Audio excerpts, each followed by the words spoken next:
We're going to continue on with our next story focused on the Summit of the Future, which is taking place in New York City, September 21st to the 23rd, just 60 days away, and still way too many people are painfully unaware of this event and the potential for the United Nations to declare a planetary emergency, not to mention take some major steps to creating either a new organization, an international global governance organization, or to modifying the UN Charter to make it even stronger so they can push us closer to world government. Many people have been aware for months and made a big stink in the last year or so about the World Health Organization pandemic treaty, pandemic agreement, and people went to Geneva to protest, to rally, but there is very little noise being made at all about the Summit of the Future, if anybody knows. So I'm doing my part to kind of trumpet this issue, and I encourage you guys to share this with your friends and family so that more people are aware of this.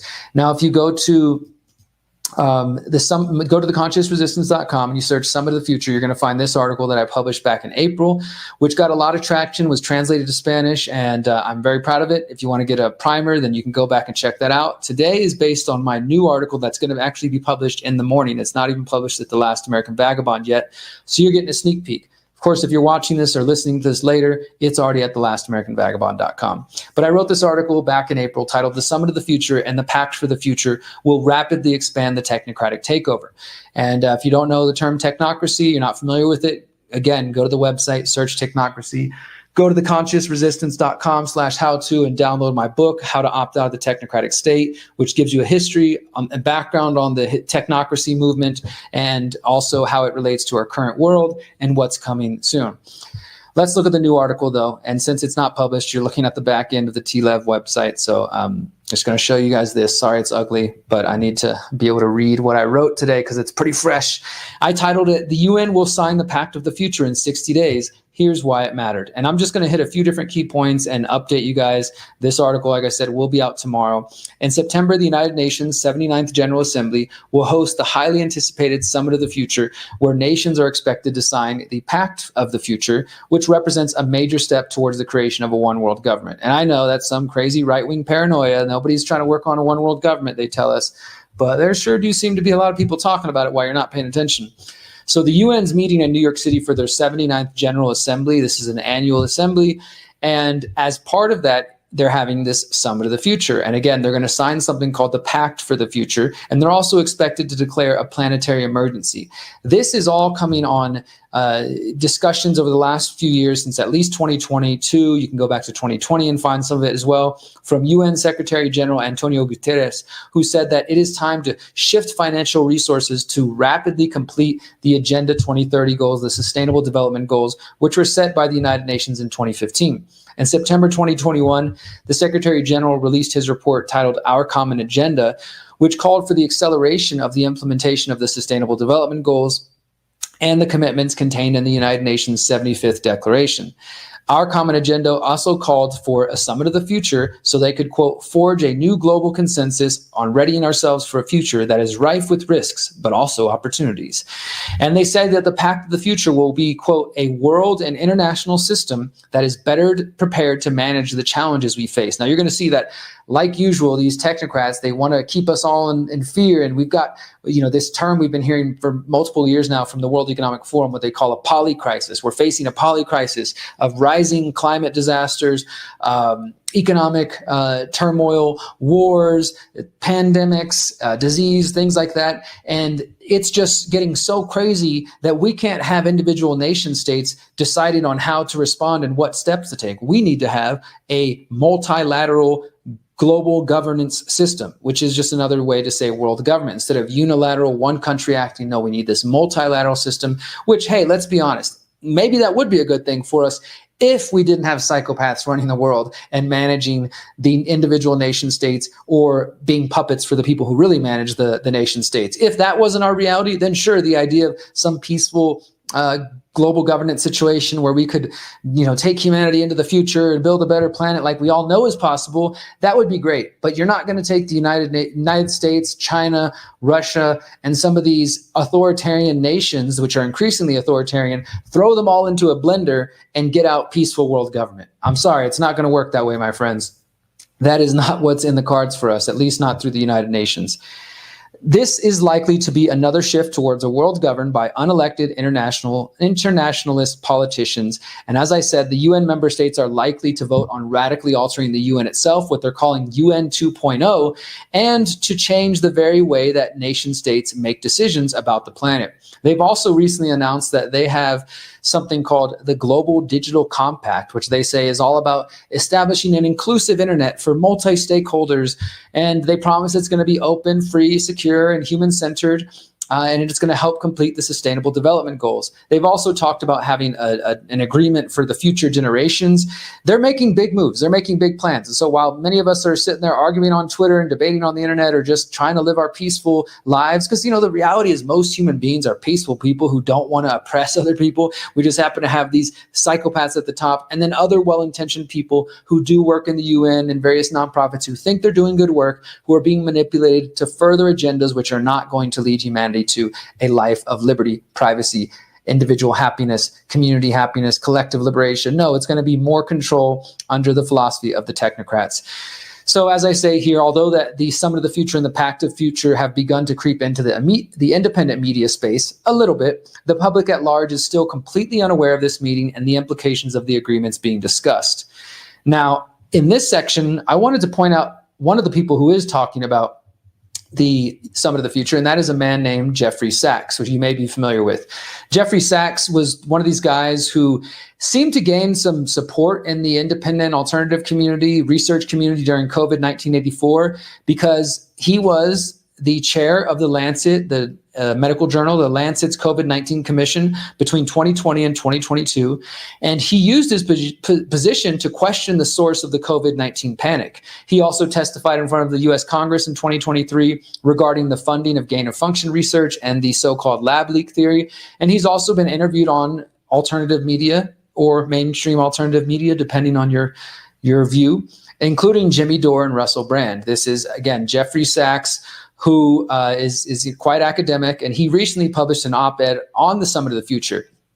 He's also been a longtime proponent of the United Nations and their Sustainable Development Goals. In fact, he is director for the Center for Sustainable Development at Columbia University. And astute students out there will recognize the name Columbia University and will remember that Columbia University is actually the home of the original technocracy movement back in the 1930s. So is it a big surprise to see some professors at Columbia University promoting a technocratic vision of the world that we need to manage the planet for the good of everybody? That is basically the mindset of the technocrats from back in the day, that the people are too stupid to vote to know what's good for us. So we need to have a scientific dictatorship run by the scientific elite and the technological elite, micromanaging what they called the technate. That is what technocracy is about.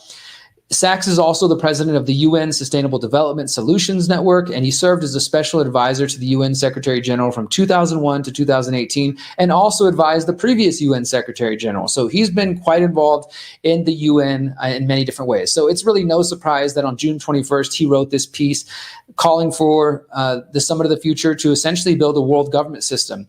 Of course, the word he uses is multilateralism, but again, the end goal is the same. It's the end of nation states, and it's the implementation of a world governing body with the power to affect national policies. And Jeffrey Sachs wrote, "The world's geopolitical system is not delivering what we want or need. Sustainable development is our declared goal, meaning economic prosperity, social justice, environmental sustainability, and peace. Yet our reality is continued poverty amidst plenty, widening inequalities, deepening environmental crises, and war."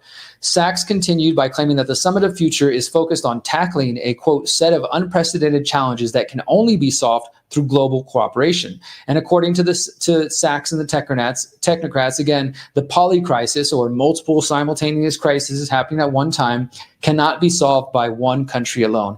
In fact, he makes it perfectly clear that from his position within the UN and just as a mouthpiece for this viewpoint, he's advocating for the UN to get more power to implement policies for the entire world. He says, quote, "On the goal of reforming the UN, the key is to give more power to UN institutions and to make them more representative," or at least he alleges. And maybe he really believes that you can make the UN more representative, but I don't know about you guys, but to me, taking it from being, I have a local government that I have to deal with on a city level, I have a state government I have to deal with the state level, and then you got this federal government, and we all know the federal government is corrupt, but you're telling me that if there's an international body making decisions over my life that's based in Switzerland or something like that, somehow that's going to be more representative. Okay.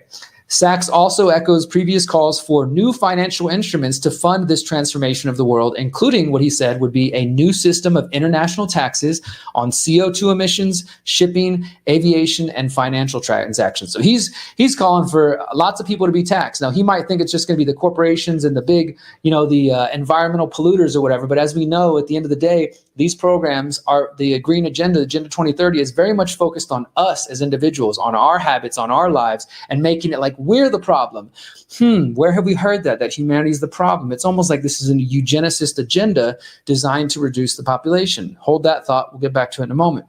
The goal of this goal of reforming the international system to fund the SDGs is actually, here, let me correct. I got a little typo here.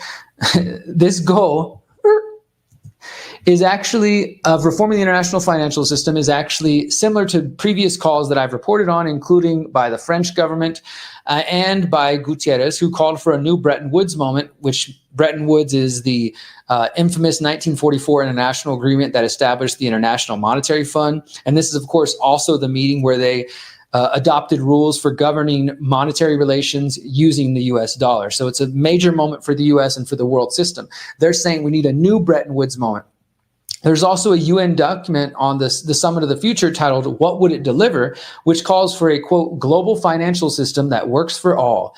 And it says, a transformed international financial architecture is fit for purpose, more inclusive, just, representative, effective, and resilient, responsible to the world today rather than as it looked following the Second World War. The architecture invests upfront in SDGs, climate action, and future generations. And this also, again, as I said, mirrors calls that were made in 2023 when there was a meeting that most of you never heard of called the Summit for a New Global Financing Pact, which took place in Paris, France, and it was led by French President Emmanuel Macron, and had 50 heads of state, including Joe Biden was there, German Chancellor, British Prime Minister, former British Prime Minister, Brazilian President, including representatives from the Open Society Foundation, Bill and Melinda Gates Foundation, the Rockefeller Foundation. And this whole thing, this Summit for a New Global Financing Pact, is also, again, about resetting the international financial system as part of the Agenda 2030 and the Sustainable Development Goals. Now, besides Jeffrey Sachs talking about this, I also think that one of the main advocates, at least in the United States, there are other organizations internationally that are promoting the Summit of the Future. This one is called the Stimson Center. You might not have heard about them, but the more I learned about them, the more interested I become. They describe themselves as a nonprofit, nonpartisan organization focused on analyzing issues relating to international peace. They focus on nuclear proliferation, water management, responses to humanitarian crises, including the claimed climate crisis. And they also advise the U.S. and international institutions. So they're not just a random think tank. They're actually advising governments. And when you start researching the Summit of the Future and the UN more generally, you're going to see the name, the Stimson Center, popped up. And they were founded in 1989 by an American, and they're named after an American lawyer and politician, Henry L. Stimson. He served as Secretary of War. Yes, there used to be a Secretary of War before they realized maybe we shouldn't tell people that we want to launch wars. We'll call it Secretary of Defense, the Defense Secretary. He served as Secretary of War under U.S. President Franklin Delano Roosevelt in 1940, Secretary of War under President Taft, and Secretary of State under President Hoover. So was very much involved with government. And according to the National Park Service, Stimson, again, this is Henry L. Stimson, the politician, had, quote, direct control of the Manhattan Project, which was, of course, the U.S. government's covert effort to develop nuclear weapons. And I found that the Rockefeller Foundation and the Gates Foundation have both donated, given grants to the Stimson Center. The Rockefeller Foundation more recently, since 2020, the Gates Foundation all the way back in 2008. Not saying it's directly involved with their current agenda, but it's not that surprising because both the Rockefeller Foundation and the Gates Foundation are all about Agenda 2030 and the Sustainable Development Goals. So it's not surprising that they're donating to this organization. And the Stimson Center has been a consistent promoter of the Summit of the Future. They've been publishing opinion pieces, hosting virtual conferences, including just last week, they held an event called U.S. Perspectives and Priorities for the UN Summit of the Future. And this gets to a little bit more of the meat of the situation, my friends. At that event held by the Stimson Center, it was an in-person and virtual event, they had Michelle Sisson, who's the U.S. Assistant Secretary of State for International Organization Affairs and a longtime diplomat with the UN, as well as another doctor who was the former Assistant Secretary of State holding that same position. And during this discussion, Michelle Sisson, who is again a U.S. government agent, U.S. UN diplomat, emphasized that the U.S. government's support for the Summit of the Future and the UN Sustainable Development Goals. She said, quote, "We also support the draft Pact of the Future's recognition of the importance of UN efforts towards developing protocols for an emergency platform in the event of further complex global shocks."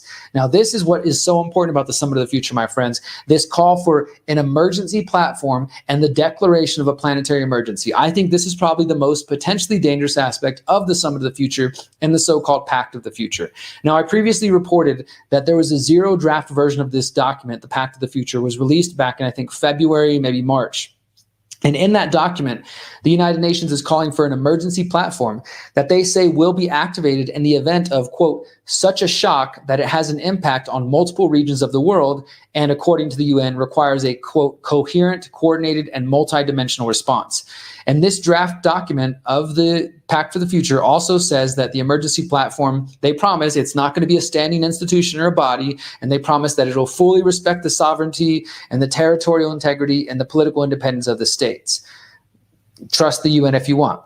However, they're not the only ones calling for this. You have groups like the Climate Governance Commission, which are also promoting this planetary emergency. And here's a few interesting facts on the Climate Governance Commission. It was convened originally by a woman named Maha Graf, who's a member of the Global Governance Forum, which has extensive connections to technocracy, to the technocratic state, including the Rockefeller Foundation. And the Rockefeller Foundation helped fund the work of the Climate Governance Commission.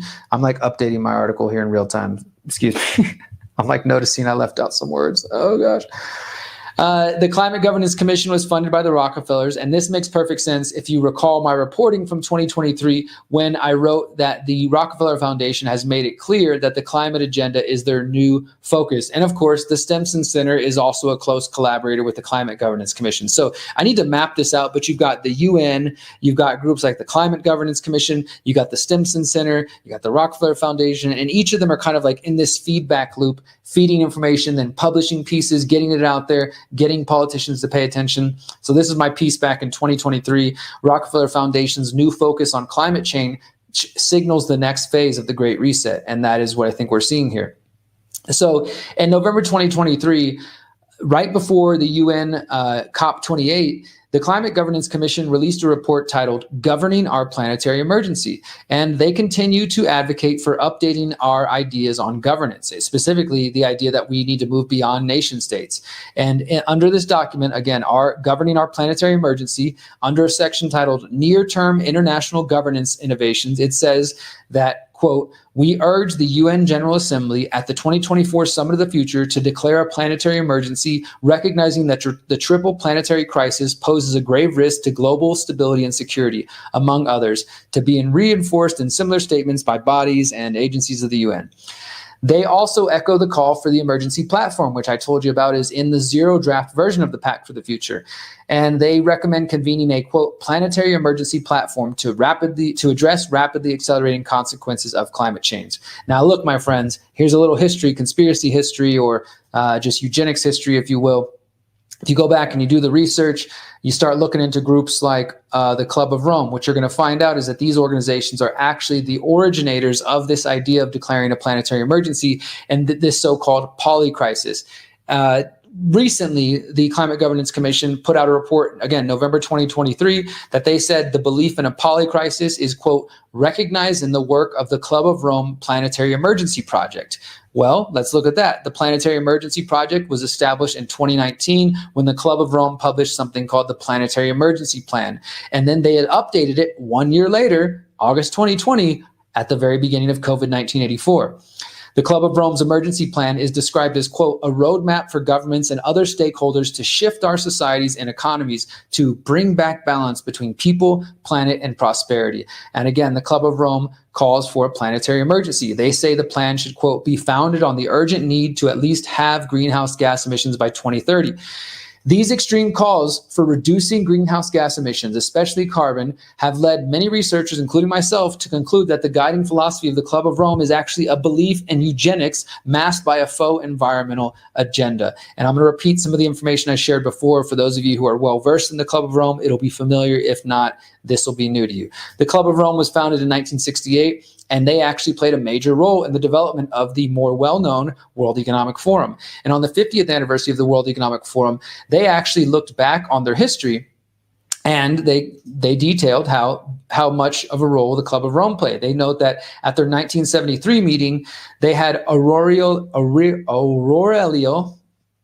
Pesci, he's an Italian industrialist, my Italian's not great, who founded the Club of Rome with Alexander King, and they presented a speech on his now infamous book, The Limits to Growth. Alexander King was also responsible for a follow-up report which was released in 1991 titled The First Global Revolution. And it's this report that has a section titled The Common Enemy of Humanity is Man. And this is what it says. And again, I'll preface this by saying the Club of Rome claims that this following quote is taken out of context, and that they're not saying that we needed to conspire to make people convinced that humanity is the problem, but rather that they're just observing humanity is its own worst enemy. I'll let you decide. Again, the section is titled The Common Enemy of Humanity is Man from 1991 by the Club of Rome.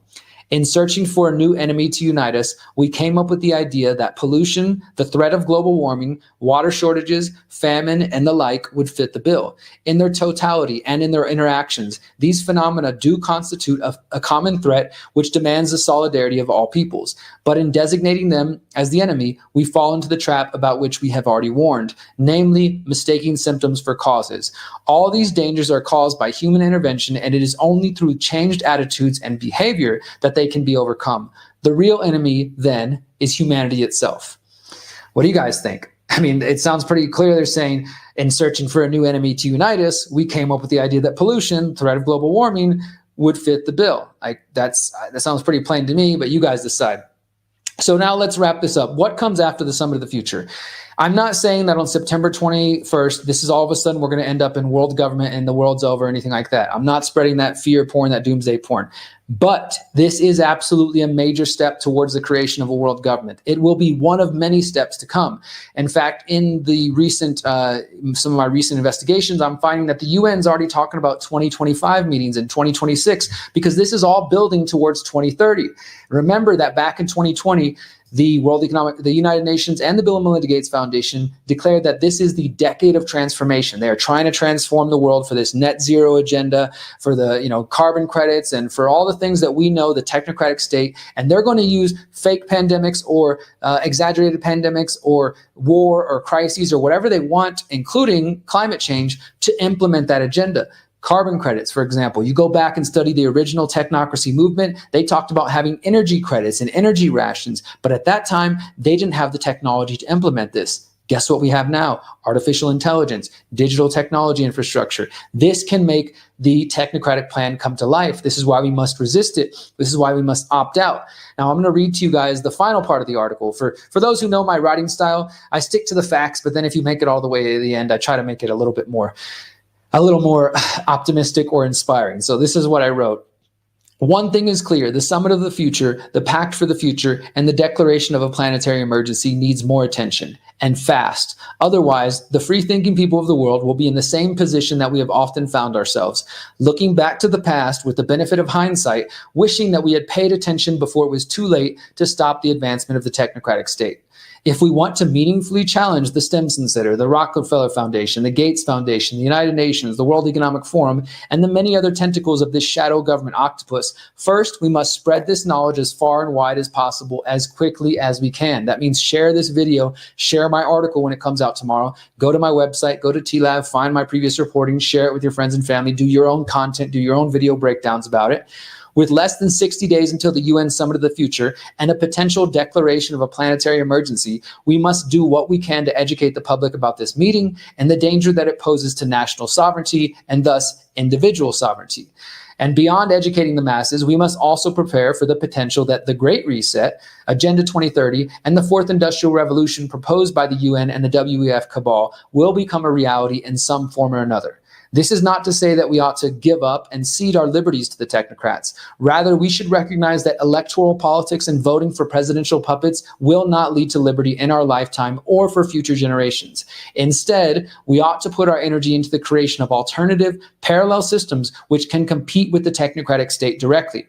And this is why I'm helping produce the People's Reset UK, our summit for the future, our summit for our future, which some of you may have heard me talking about recently. In fact, I was on Neil Oliver's show, Scottish broadcaster recently. Dan Aston Gregory, who I'm working with this, was on James Corbett's show this last week. We're getting the word out. And this summit for our future, the People's Reset, is happening the week after the UN's Summit for Our Future. So their summit is happening in New York City. The week after, we're meeting in Bath, UK, in person. If you can come, check it out. If not, it's going to be streamed for free online all over the world, like all of our events. And this is 3 days, 24 presenters focusing on solutions for creating parallel systems in the area of health, finance, education, digital technology, community building. There's a lot of different areas we're going to take that. And together, if we do that, if we focus our energy on these parallel alternative systems, I believe we actually can create a better world. But I don't think it's going to come. In fact, I know it's not going to come if we keep banging our head against the wall and playing the same old slave games and thinking that somehow we're going to beat these people through the political system, even though they created this very system to be corrupted in this exact way. So that is what the Summit of the Future is, my friends, and I encourage you to learn more about it. That article will be published at thelastamericanvagabond.com by tomorrow morning. For those of you who are seeing this later, it's probably up. And I'll just show you a couple other things on screen. These are things from the UN website that I pulled up. Press release: ahead of the Summit of the Future, countries commit to accelerate their delivery of the Sustainable Development Goals. The high-level political forum, this just happened recently in New York. This, like I said, they just keep having more and more meetings. These people are so organized while we're sitting here arguing on the internet, trying to figure out who's a shill and who's a controlled opposition. These people put their differences aside and they work, they coordinate, they get shit done. This is another one on the Summit of the Future. Like I said, they're working on something called the Declaration on Future Generations. I'm going to be paying attention to this because, knowing these people, it's probably not good. And they've also got this one, the Global Digital Compact. They've also released the zero draft of that as well. So that is some more of what the heck is going on there with the crazy UN folks. And that is my report on the Summit of the Future. As I said, I really encourage you to check out the articles, to check out my previous videos I've done on this, to check out my interviews I've done with Jakob Nordengrad, who's from Sweden. He's one of the few other researchers working on this. I'll be interviewing him this coming week. And we're going to continue to try to expose this. I mean, I feel like this is what I have to dedicate my time to. We're 60 days away from the Summit of the Future. Some of us are even talking about trying to organize a counter protest or a counter rally during the Summit of the Future in New York City. I might fly out there. If any of you are interested in being involved in that, I don't think protesting alone is going to stop things. That's why the next weekend I'll be in Bath talking about parallel systems and building alternatives. But it is absolutely important that we get out there, that we hold a sign sometimes, that we go out and pass out flyers and talk to people and let people even know that these issues are going on and that the UN doesn't actually represent our values and our beliefs. And that ultimately the system that they are creating is not going to be one that leads to long-term liberty, long-term privacy for us or for future generations. So if we want to stop it, we need to educate people. We need to focus on getting out of their systems before it's too late. Because like I said, if the fourth industrial revolution, the Great Reset does happen, if we are not able of completely turning the tide and preventing it, then you want to make sure you're not stuck in their banking systems, or you're not stuck on digital identification systems. You're not stuck with facial recognition systems. You're not continuing to use big tech platforms, which are going to spy on you and steal all your data and things like that. There are things you can do. And this is what I talk about, again, in my book, How to Opt Out of the Technocratic State. Download it for free at theconsciousresistance.com/how-to. There's a free audiobook. It's available in Spanish, German, French, and of course, English and Korean very soon, Japanese as well, coming soon. I wrote this before COVID and I updated it with 5 new chapters after COVID, sharing everything I've learned, how I live my life without banks, how I don't have relationships with certain government agencies, and how I try to live free. I'm not saying I've achieved it all the way. I'm not saying it's easy. It's not easy. But if we care about our future privacy and liberty, and more importantly, we care about the coming generations, then we need to make some hard decisions. And that might involve changing your lifestyle, changing your habits, changing where you live, changing your relationships to make sure you are living in line with your values and principles. Otherwise, my friends, as I've continuously am harping on, you can be awake and still get marched right into the technocratic state, right into the FEMA camp. It's not enough to be awake anymore. We have to be activated. We have to be actively working on liberating ourselves from these systems. And as I mentioned, I am organizing the People's Reset. So this is a perfect time to take a quick break. I'm going to play you guys the brand new, we haven't even released this yet, 2-minute trailer describing the People's Reset. This will be posted on all the Conscious Resistance channels everywhere, and you can learn more. So we'll play that real quick, another quick promo break, and then we'll come back and we're going to talk about what I'm reading, what's on my bookshelf this week, which is this book. I'll tell you about it in a moment, and then we're going to wrap things up with a music video. So stay tuned. This is the trailer for the People's Reset UK, happening September 27th to the 29th in Bath, UK, and streaming for free online. This is a solutions event. This is what's happening. After 5 successful events in North America, the Freedom Cell Network is partnering with Free Humanity to bring the People's Reset to Bath, UK. In 2020, as the World Economic Forum announced the Great Reset Initiative, millions of people around the world began questioning the narratives being fed to them. You must stay at home. Millions of free-thinking people responded with protests, marches and rallies focused on waking up the rest of the world to the dark agenda of control and technocracy hidden beneath the so-called health initiatives. We need to know every single piece of information. We've lived that freedom message today, and we've been a walking symbol of what it means to be free. While the world was reacting to the rapid expansion of tyranny, the Freedom Cell Network sought to promote solutions by launching the Greater Reset Activation in January 2021, a 5-day gathering designed to inspire, motivate, and activate freedom lovers into action. The Greater Reset highlighted the importance of localization, decentralization, individual and collective liberty, bodily autonomy, and freedom of choice.